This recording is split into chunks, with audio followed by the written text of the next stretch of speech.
En 1966 est émis un timbre sur le centenaire du réseau pneumatique parisien. Déjà expérimenté en Angleterre, la première ligne de la toute nouvelle invention est ouverte en 1866 entre la place de la Bourse et le Grand Hôtel, boulevard des Capucines.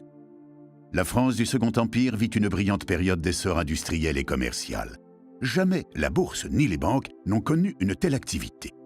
Le télégraphe électrique finit par être rapidement saturé. Ainsi, la vocation de ce nouveau réseau dit atmosphérique sera d'abord économique et financière. Le principe ? Des lettres appelées pneus sont placées dans un curseur, petite boîte cylindrique qui, grâce à de l'air comprimé, est envoyée à la vitesse de 400 à 800 mètres par minute d'un point A à un point B. Les tubes servant au cheminement sont, pour la plupart, installés dans des égouts. À la station d'arrivée, le curseur est ouvert. Le pneu est pris en charge par de petits facteurs tubistes.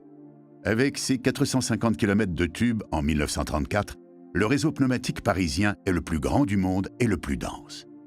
Ce mode de communication postale, discret, fiable et rapide, avec remise au destinataire d'un pli authentique dans un délai de 2 heures, est bien intégré à la vie de la capitale. Après les hommes d'affaires, puis les administrations, ce service est enfin proposé au public en 1879, donc aux gens pressés, aux écrivains et bien sûr aux amoureux. Il connaît une utilisation record pendant la Deuxième Guerre mondiale, avant de subir une lente régression et désaffection lorsque le téléx, la télécopie et le téléphone progressent.